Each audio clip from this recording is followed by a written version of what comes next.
गुरुर्ब्रह्मा गुरुर्विष्णु गुरुर्देवो महेश्वरः गुरुरेव परं ब्रह्मा तस्मै श्री गुरवे नमः।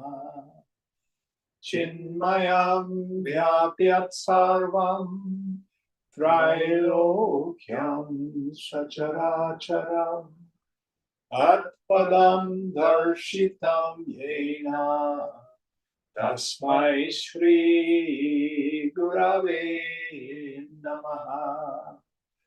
Tvameva mata cha pita tvameva tvameva bandhuscha sakha tvameva Tvameva vedya dravinam Tvameva sarvam mama deva deva Tvameva sarvam mama deva deva.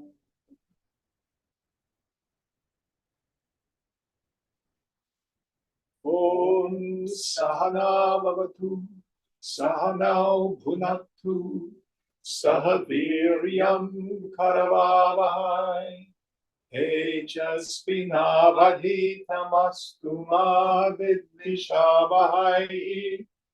Om Shanti Shanti Shanti.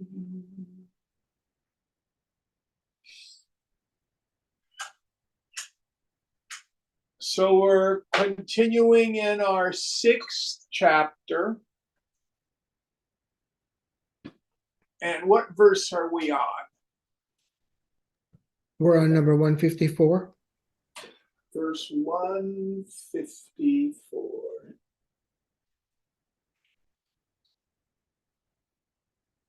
Sabhasameva tad bijam dhirupena pravohati ato buddhau chidabhaso vispashtam pratibhasate. This seed, the Maya, in association with the reflection of consciousness, which is not fully grasped, develops into the intellect, and in this intellect, the reflection of consciousness becomes plainly visible as the ego. Yes. So here, what Vidyaranya is talking about is how is it that this sense of feeling like I'm a person comes about? It is because of Maya, the inscrutable power of the infinite, which manifests personally as my avidya, my ignorance. So here the light of pure awareness shining on the intellect, one of the manifestations of Maya. We have this sense, this chit chaya, this shadow self, this reflection of consciousness caught in the web of thoughts, as Swamiji used to say. It's essentially inert. It is the light of consciousness as the life force that makes it seem like it's alive. Again, this becomes much easier to understand if we go to the dream state. So in the dream state, we start off by going to sleep, which is ignorance. Then in the dream, my mind projects a dream body with a dream ego identified with it.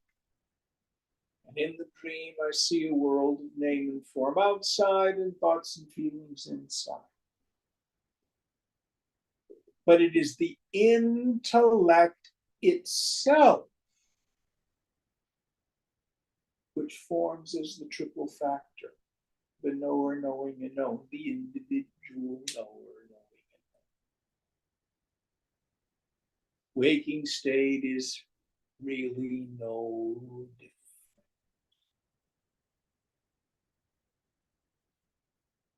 So the most difficult of discrimination is between this ahankara, this shadow self, this literally the word is manufactured I. Kara comes from the root kri, to make or to do.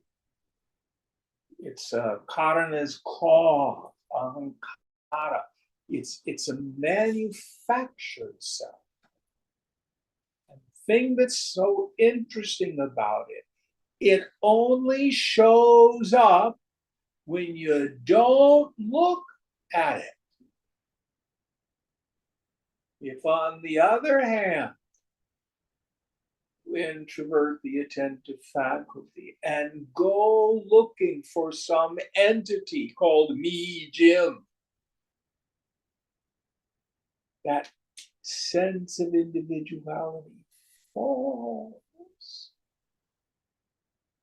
because it's a shadow self.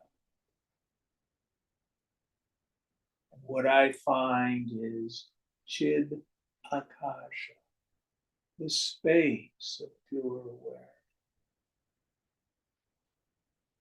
Next verse.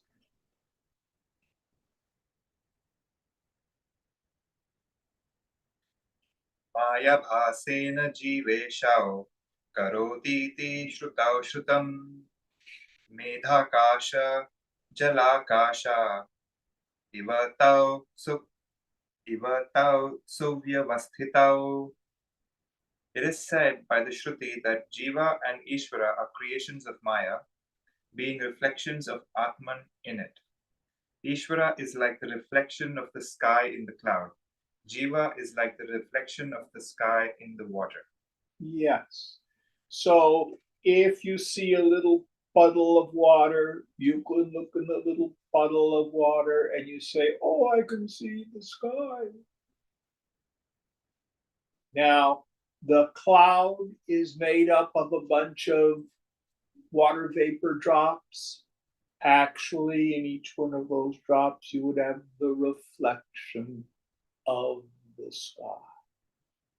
So Ishvara, the total cause, the total vasana, the creator of everything, he who wishes, he who wills, the intelligence that's in charge of the whole creation, is also one of the reflections of Maya. The individual self, again, just a reflected self. And here what Vidyaranya is saying is both are illumined by pure awareness. Self of God and the self of the individual are the same. So Vedanta does not negate the relative existence of a personal God. Swamiji always used to say, it is a cosmos, not a chaos. The phenomenal world is beautiful and it's organized and it has laws, physical laws and metaphysical laws. There's an intelligence that informs.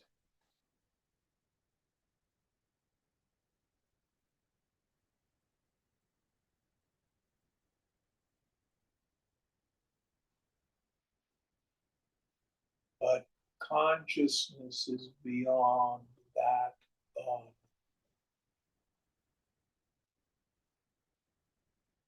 Consciousness does nothing.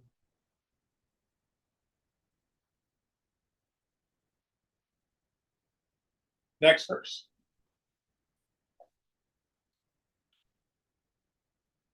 मेघवत् वर्तते माया मेघस्तित्रु मेघस्ति ततु पाशवत् मेघस्तितु क्षारवत् धीवासना चिदाभास तुषारस्थ खवस्तितः. Maya is comparable to a cloud, and the mental impressions in the buddhi are like the water particles which make up the cloud. The reflected consciousness in Maya is like the sky reflected in the water particles of the cloud. Yes. So here he's using this metaphor just to keep it simple. I is not touched by anything. Yet I illumines the vasanas, the intellect, the mind. That Brahman contact is what makes it all happen.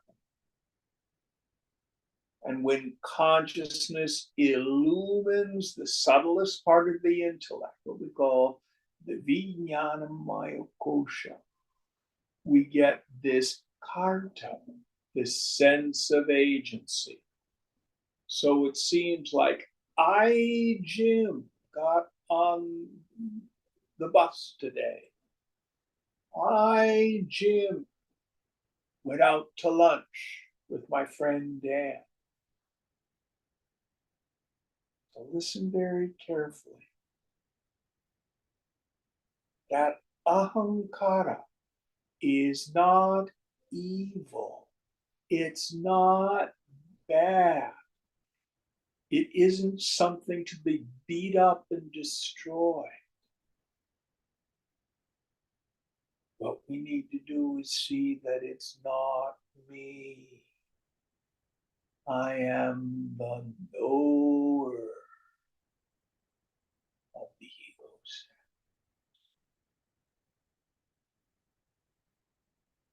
I watch it thicken and thin. I watch it disappear altogether in the deepest meditation.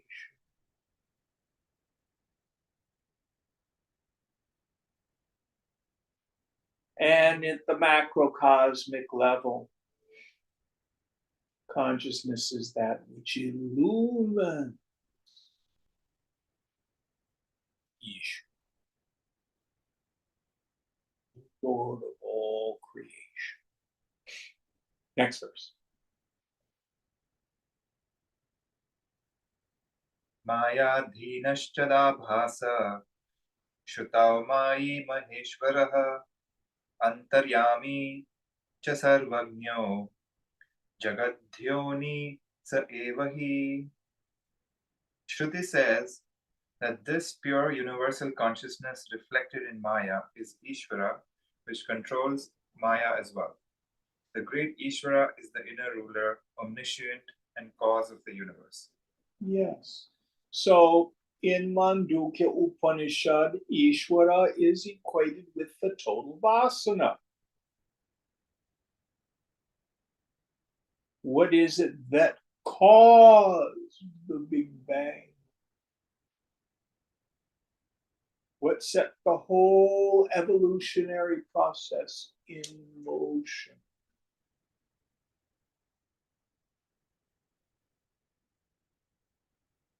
That we call Ishvara, which is also infinite and inscrutable.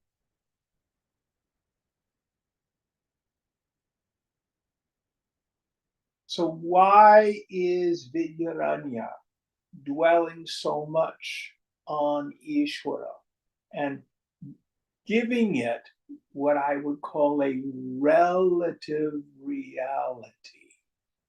In the world of Maya, Ishvara is real with a small r. From the standpoint of the infinite, it's Maya, it's illusion, it's delusion. Because until knowledge dawns on the mind,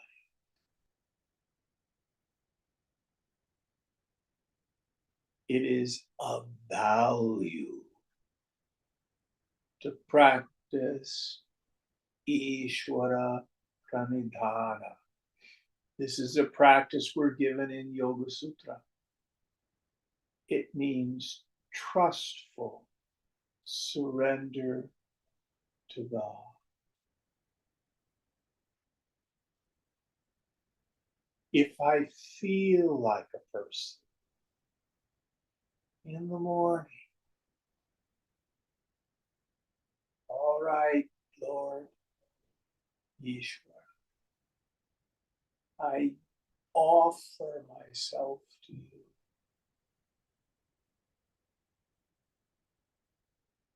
Uncreate me, recreate me as you would have me be.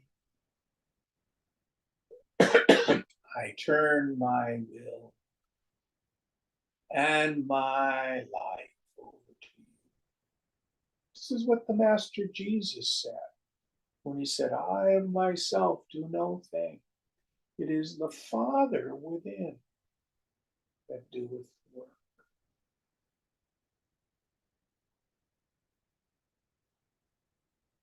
We dethrone this compulsion. I have to control stuff. I have to make this happen. I have to keep that from happening. And many of us have a lot of willpower, but it's so puny. The most willfully powerful person in the world is so puny. Oh, you're powerful. Go out to the shore and make the ocean stop waving.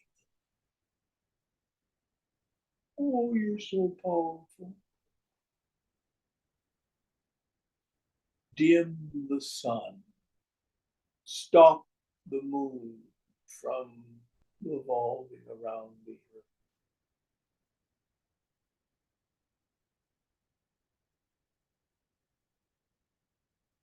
Oh, you're so powerful. Make the buses run on time.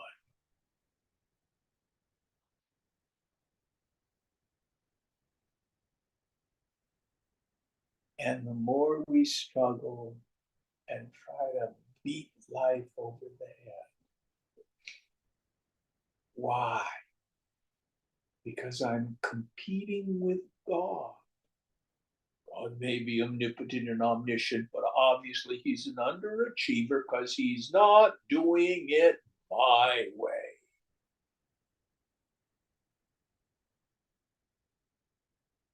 Yoga says, let go.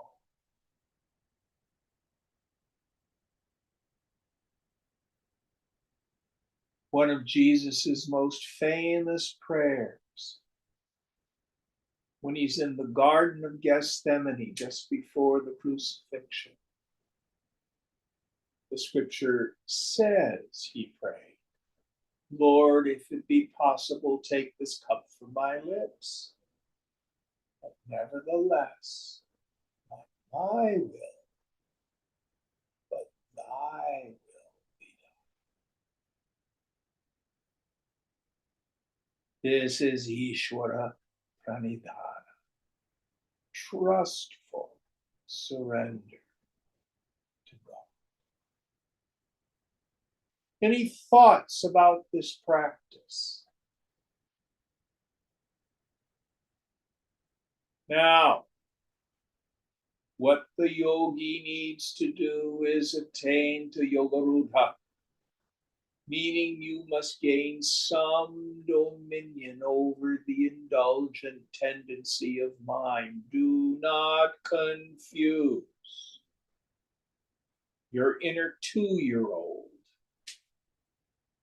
with following the flow, being in the moment of God. The inner 2-year-old is the one who says, "No, I don't want to eat my vegetables. I want ice cream." That's just being a slave to the indulgent tendency of mind. So we have to gain dominion over that. Gita calls it attaining to yoga, mounting the steed of the mind. Then when we have no investment in the outcome, that deep intuitive leading,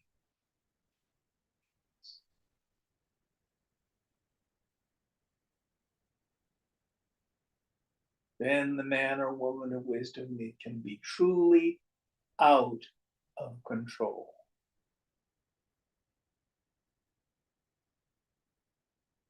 But it's no freedom to be a slave to the indulgent part of the mind, the addictive part of the mind. Then we're just simply tyrannized. It's not freedom. Next verse.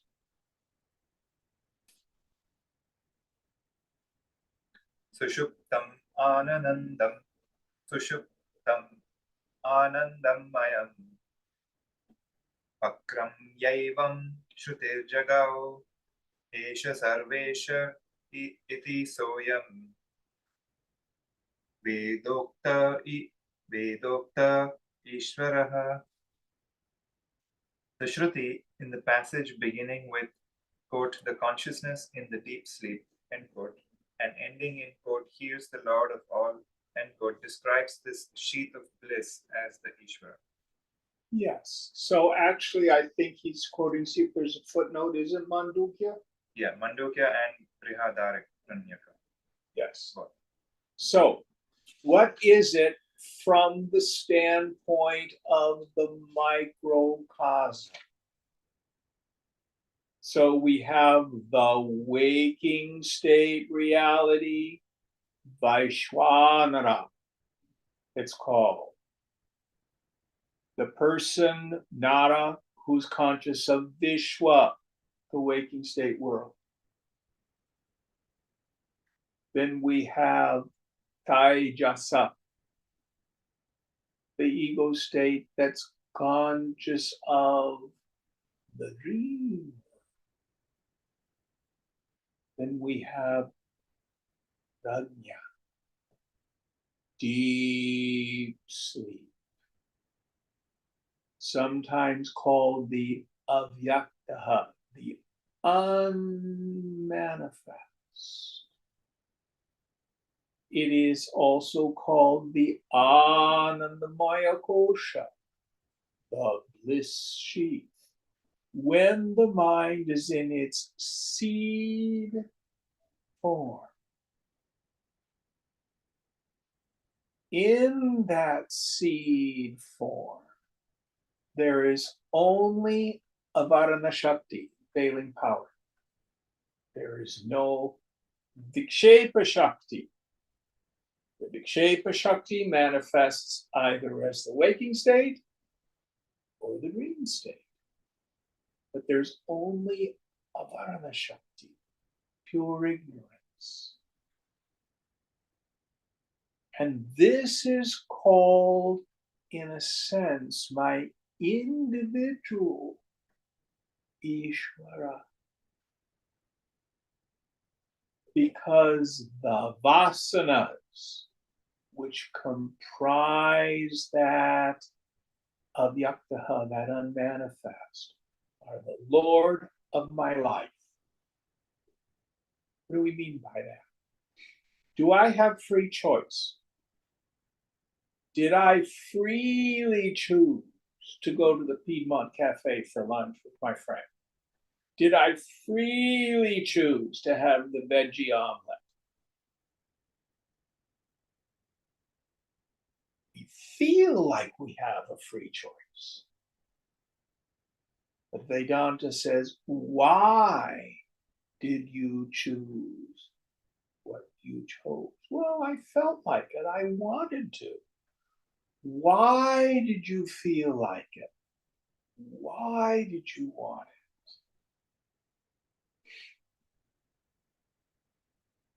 it? In Gita, Krishna calls it guna and karma, the qualities of the mind and the force of the past. So on Monday, I do actions which leave vasanas. Then I go to sleep. And Tuesday, the vasanas sprout for Tuesday's life. And they're exhausted, and I get some refueling.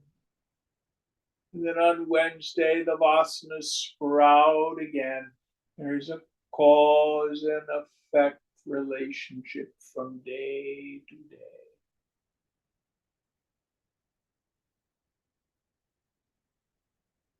And when that day's vasanas have finished their expression, what happens?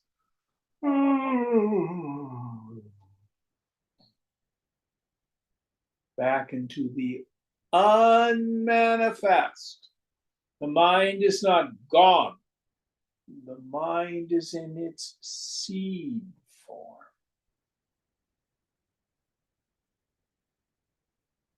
They become the cause of the next day's experience or the dream experiences. Now, this is exactly what happens macrocosmically. According to Vedic cosmology, at the end of the age, the whole universe goes back into its seed form and then starts all over again. So the Vedas, the Puranas have a cyclic view. Before the James Webb Telescope, we had a linear view. There was a singularity and then a big bang, and there's what's going to happen. It just keeps going. Now, some physicists say, well, no, there's not just a big bang. They're using the term a big bounce, that it keeps big banging over and over and over again. It's getting so close to the cosmology that the Vedas express. Is it true or not? I don't know. I'm not too worried about the macrocosm. That's the Lord's problem. But on an individual basis, for us to understand, deep sleep is simply the mind going into this causal state, which is called prajna. It's called avyaktaha, unmanifest. It's called prakriti, pure nature state. It's called the anandamaya kosha, the bliss sheet. It's called sushupta, deep sleep. Any thoughts on this? Next verse.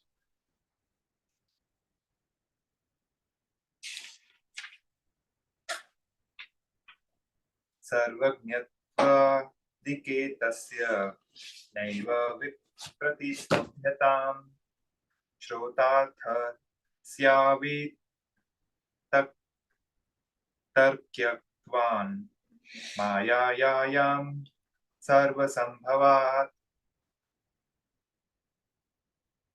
The omniscience and other properties of the bliss sheath are not to be questioned because the assertions of the Shruti are beyond dispute and because everything is possible in Maya.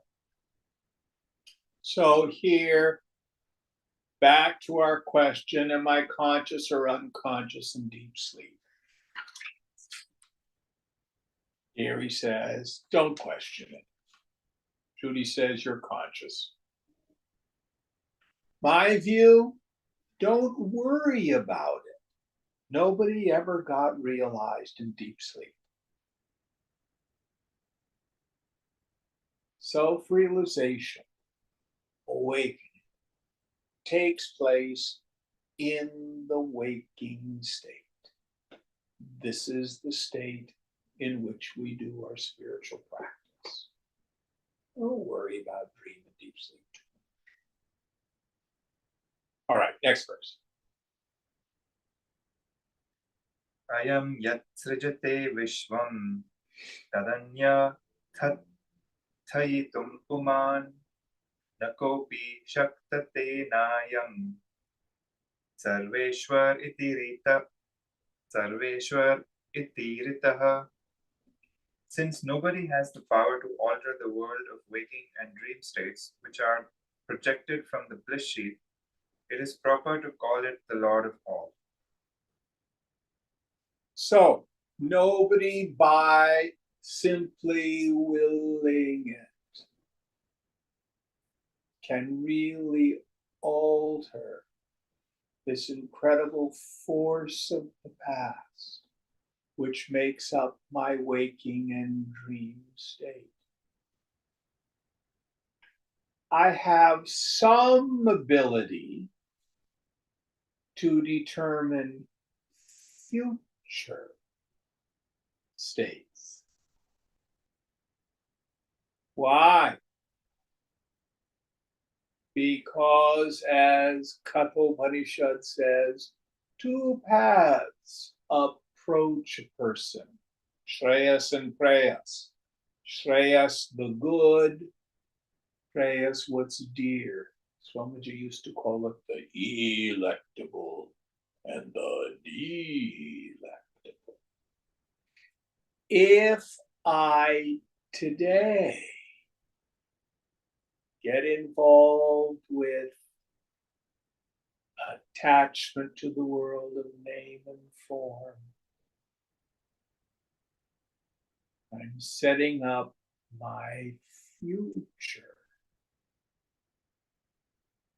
On the other hand, I choose to follow the path, the Ananda Marga, the pathway to bliss.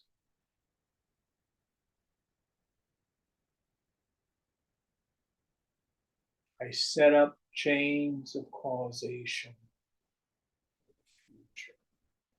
Now listen very carefully. There are two impulses working in the human psyche. What we've been talking about now is karma. Yesterday's actions create today's results, which then create tomorrow's, which then goes around and around and around. If that were the only impulse, we just keep going around in circles. But there's another impulse going on in the human psyche, and that's the dharma, which is this deep soul pressure that's moving the mind towards God. We talk about the dharma of a human being is self-realization, God consciousness. That not only is in the now, the self is knowing the self, but from the standpoint of the equipment, it's a movement through time. Just like a river flows from the mountain to the sea. Everybody's coming home to God. And it works its way out through the law of karma. Shreyas and prayas. Why would I decide to choose the good as opposed to the dear? Force of the past. But how did I get there? Because the Dharma expresses in the human mind as the mind's response to happiness and suffering. That's the Dharma. From the moment you wake up to the moment your head hits the pillow at night, the only thing we're doing is seeking the good and avoiding misery. You can't help it. That's what the mind does. The only real doubt is where or what is the good. So lifetime after lifetime, maybe it's this, maybe it's that. Let me try this, maybe it's this. Round and round. And every time I engage in an extroverted worldly activity or identity, it's temporary. The juice that it delivered faded. It didn't give me the joy I thought it was going to give. The people or the situation changed. For lifetimes, well, that didn't work. Let me try this. Until finally, because of this soul impulse, we become truly human. Meaning, what's it all about? Is there freedom? Maybe going after the objects of the world to get happiness is not really working. Then we begin to be open to the spiritual path. How is it that I'm able to give up attachment to those wonderful cash and prizes of the world when I just get kicked in the teeth enough?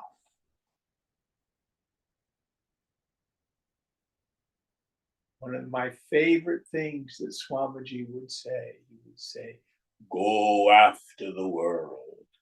Let it kick you in the teeth. Let it drop you again and again. It's the only way to kill the ego. Now, if you're smart, the mind is subtle. You can let go of these things through insight. But if you're a middling intellect, then we have to be beaten into reasonableness by the world.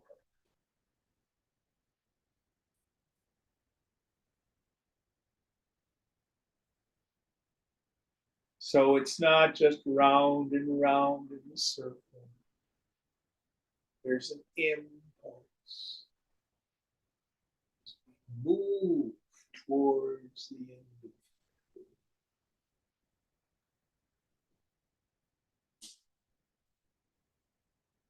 And this is the impulse of Ishvara.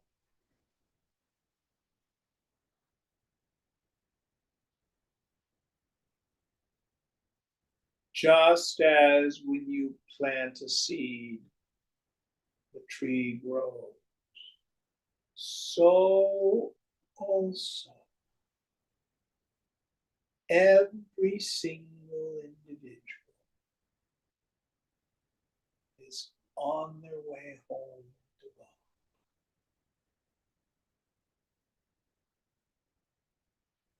Gita, Krishna says, everyone in every way worships me. They just don't know it, and they do it by the wrong means. There is no pleasure in the world. Beginning, we talk about, oh, renounce your attachment to worldly pleasure and seek the self. Well, I have news for you. There's no such thing as worldly pleasure. It doesn't exist. The mind extroverts with spriha, longing. That hurts. The mind comes home and lets go of that longing. Oh, that's what I was seeking. I either do it with a medium, I have a mediated experience of the bliss of the self, which is always temporary, which is always short-lived and transient, which will cost money and I have to look my best and da-da-da-da-da-da. Or I see, oh, give up that mediated experience and cultivate a non-mediated experience, an immediate experience. Come home.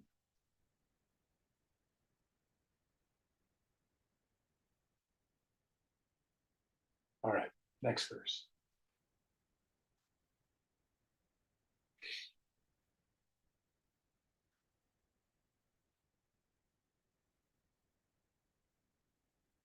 अशेष प्राणिबुद्धीनां वासनास्तत्र संस्थिताः ताभिक्रोडीकृतं सर्वं तेन सर्वज्ञ ईरितः. In the bliss sheath inhere all the desires and mental impressions of all living beings. Inasmuch as it knows them,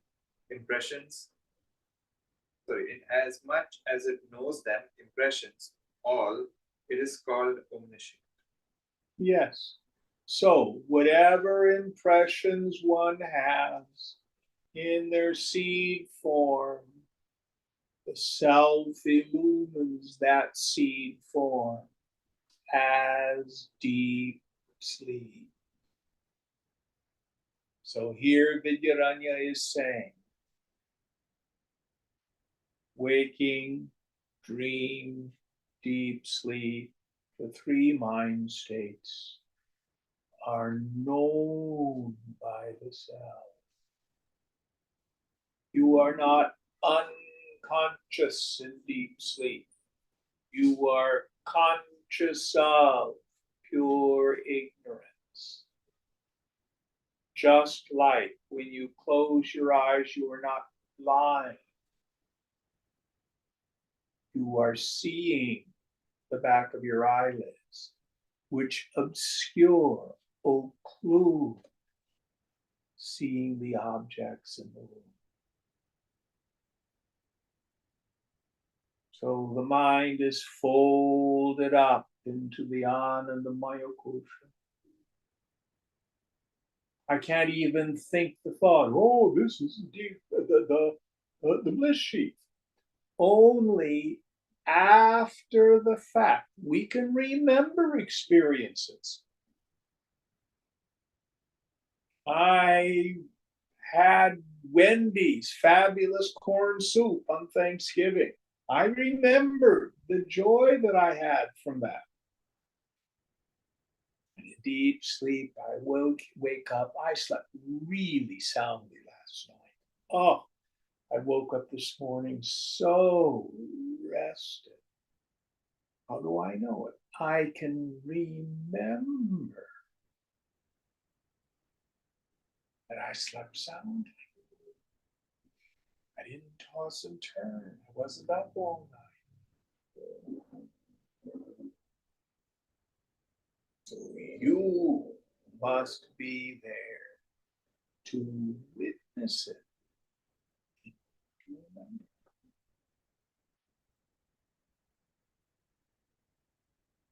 Next verse.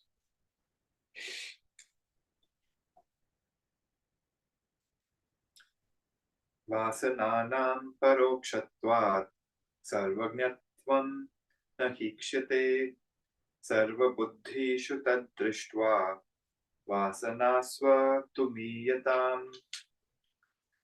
Doubt. The omniscience alleged to be the nature of the bliss sheath is not evident because the impressions are not known directly. Reply. Its knowledge of the impressions, though not directly felt, is inferred from observation of its presence in all mentations. Yes. So we infer the quality of a vasana by its effects. But we know the state of pure vasana because I can remember the state. I know nothing. So you can have knowledge of something, you can have knowledge of the absence of something. I know the phone in my hand. I know there is no phone in my hand. In the waking state, I know the phenomena.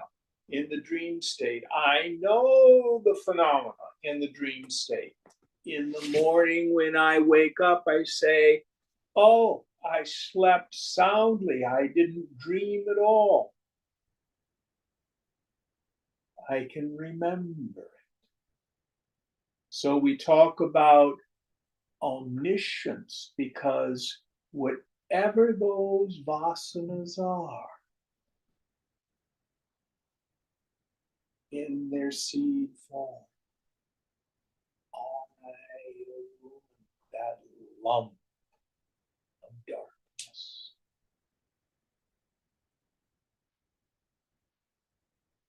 We have two terms in Mandukya. We have Prajnana Ganam and Vijnana Ganam. Ganam means a homogeneous mass. Mandukya calls deep sleep Prajnana Ganam, a homogeneous mass of the very stuff of mind. But Vijnana Ganam is my self-nature, a homogeneous mass of awareness itself, which illumines the Prajnana Ganam, the homogeneous mass of pure vasana, deep sleep, my personal Ishvara, avidya, avyakta.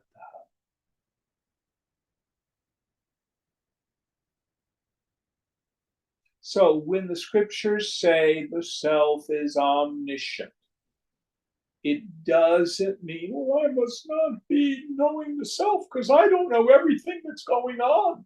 I can't speak Mongolian.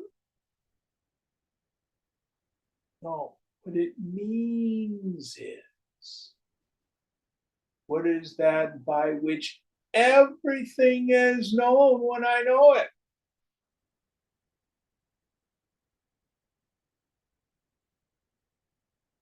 Without which nothing can be known. That not only knows all the events that I experience in the waking and dream state, but also the darkness of deep sleep. That's the meaning of omniscience. And that omniscience is knowing every experience of the gym equipment and the Puneet equipment and the David equipment and the Mark equipment, etc. It is the knower of the field in all fields. Krishna will say in Gita. Next verse.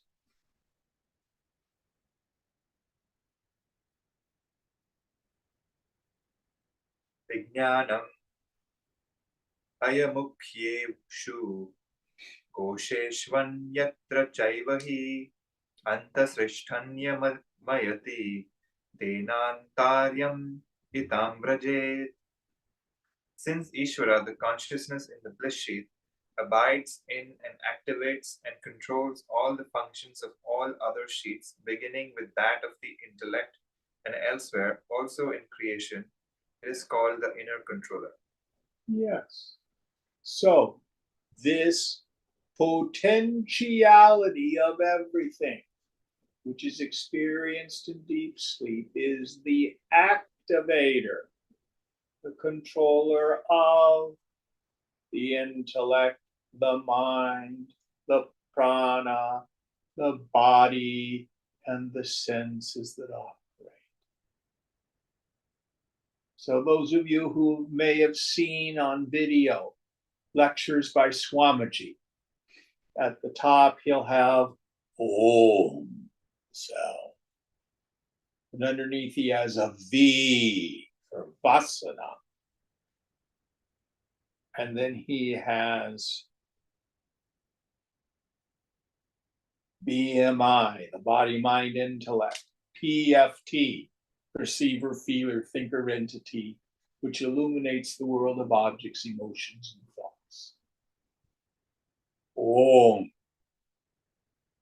is Kutastha, self, which illumines and enlivens Vasana, which then causes the whole field of equipment to appear and to function.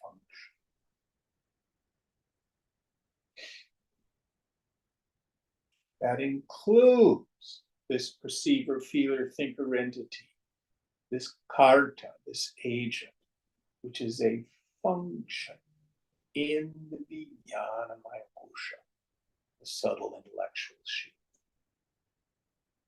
Next verse.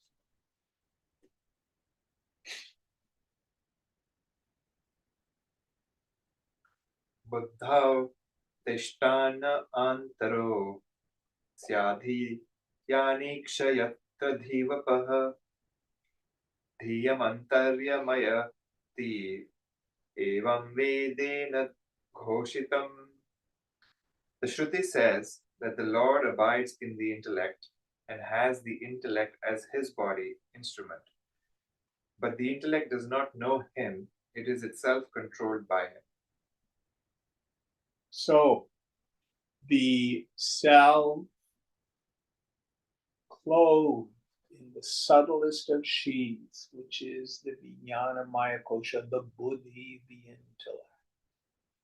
In the subtle intellect, which is the place where thoughting happens. And the subtlest of all thoughts is jiva bhavana, the thought of self. Ahankara, the thoughts that create the false sense of self. So here, know that it's the self that illumines all that. And when the thoughting stops, or even just thins, with the attentive faculty turned within.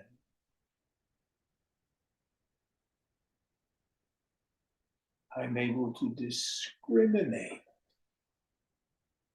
between the real self and that thought of self.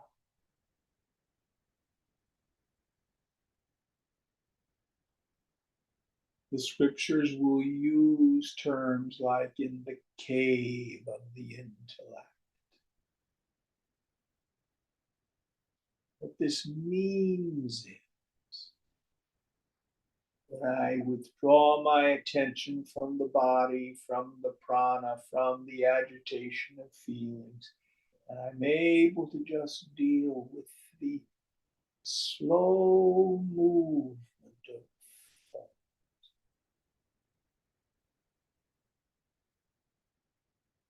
Sometimes it's that moment between the inhale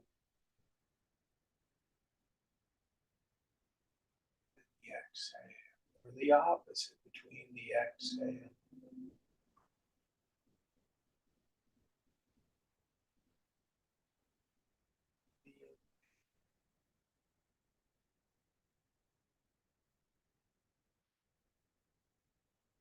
For these little moments, and the intellect, which is not a thing, it is simply the movement of thought, ceases.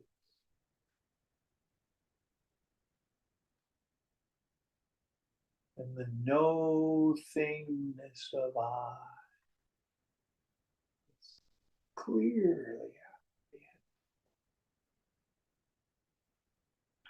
And again, going back to Mandukya, in the fourth chapter of Gaudapada's Kataka, which is titled Alata Shanti, the quenching of the firebrand, or to move it into the 21st century, the quenching of the sparkler on Diwali or the 4th of July.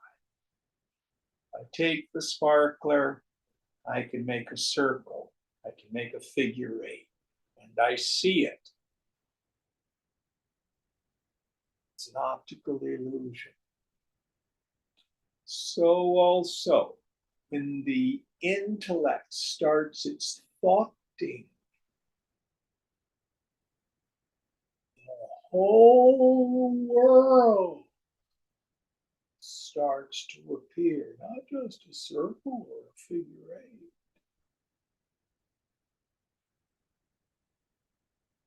But with the sparkler, it's not like fishing line and a fishing pole. I don't, reel the circle in, nor can I really grab the circle because it's just an illusion. Why I can't grab this false self.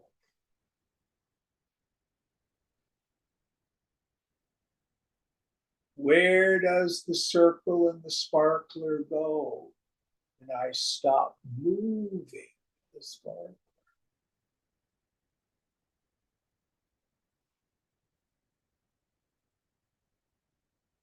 Stop the flow of thought.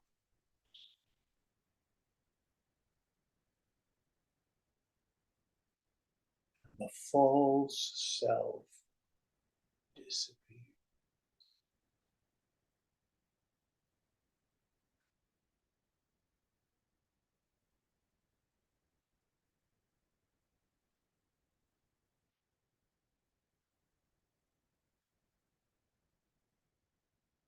But something remains.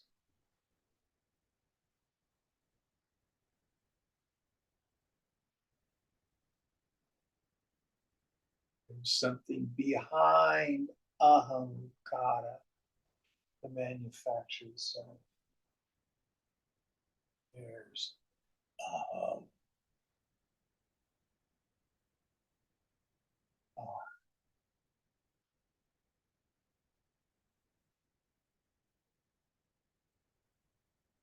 next one.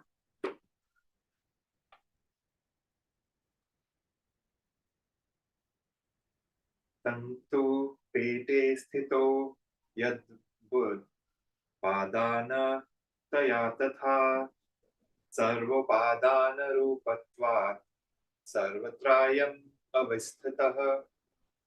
As threads pervade a piece of cloth and constitute its material cause, so the inner ruler pervading the whole universe is the material cause of the universe.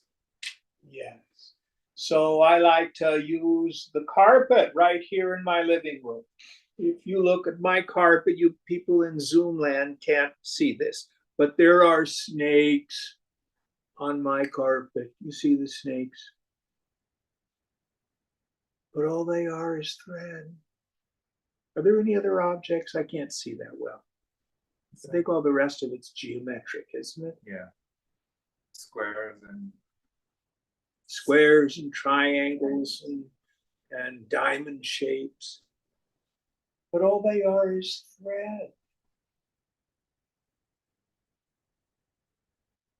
So also the little zoo of my life.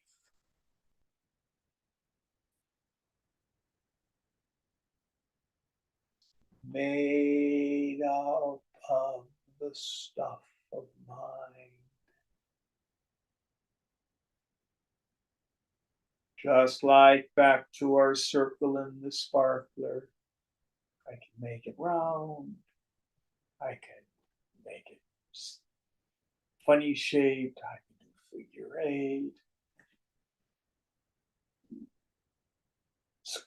Wiggly circles. I can make all these different shapes. But the material cause of it all is just the sparkler. So also, this whole world is nothing but the movement of the mind.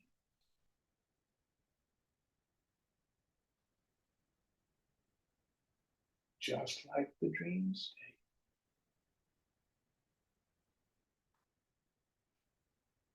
Not essentially different. so he's saying Vasana is the material cause of the universe. Well, and we could even ask, what is Vasana made of?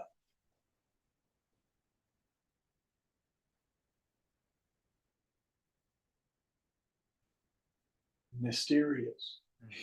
Prakriti, Maya. So they can all essentially be interchangeably used in some ways. Well, yeah.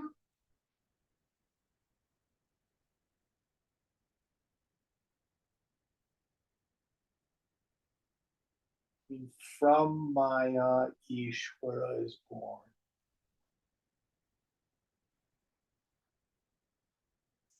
What is the mythology that Brahma, the creator, is born from the navel of Vishnu? Isn't that? I don't remember. I think that's the mythology. That's, mystic symbolism. Creativity comes out of bodies.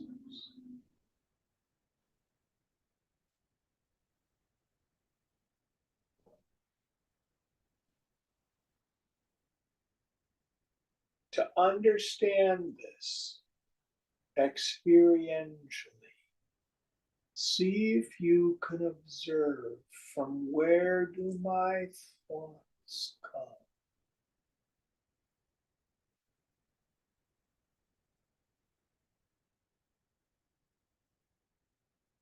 To direct experience.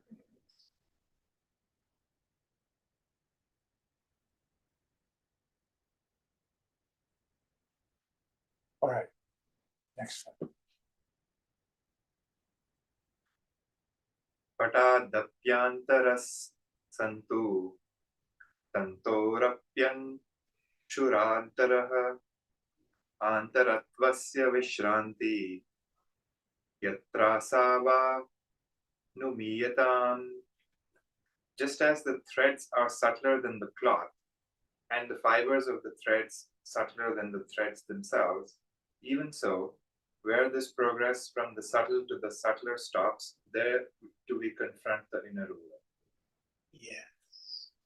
So the phenomenal world has as its cause the total vasana, the total mind, Hiranyagarbha. Hiranyagarbha has as its cause Ishvara, the ruler of everything. What is the cause of Ishvara? Maya, the inherent power of the infinite.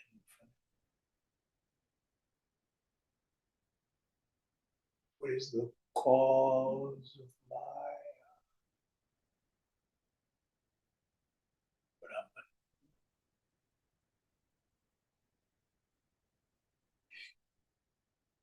Next verse.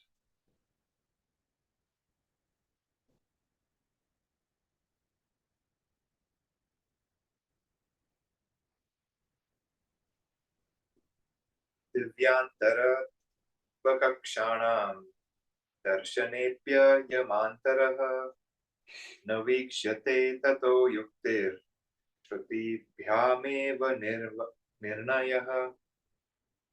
Being minuter than the minute of the second and third degree, the inmost being is not subject to perception, but by reasoning and by Shruti, his existence is ascertained.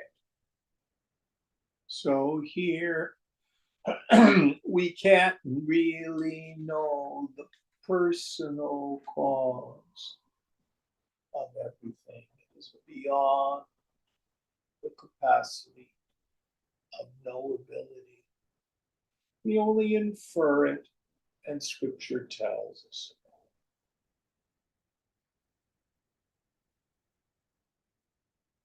All I can know my waking state, I can know my dream state, I can know deep sleep. I can know ahankriti, egoism. But the infinite cause of all of that, I can only infer.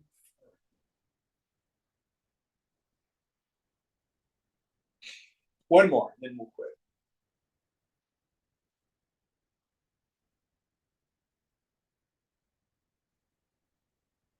पटरूपेण संस्थानात् पटस्तन्तो वपुर्यथा सर्वरूपेण संस्थानात् सर्वमस्य वपुस्तथा. As a piece of cloth is said to be the body of the threads which become the cloth, so when he has become the universe, it is described as his body. So here we can say, as it does in Mandukya, the Jagat, the phenomenal universe, is the body of God, which appears the same way as the body of your dream, seen but not real. Okay, this is a good place to stop. Om Purnamada Purnamidam Purnat Purnamudachyate Purnasya Purnamadaya Purnameva Vashishyate. Om Shanti Shanti Shanti. Hari Om Sri Guru Pyo Namaha. Hari Om.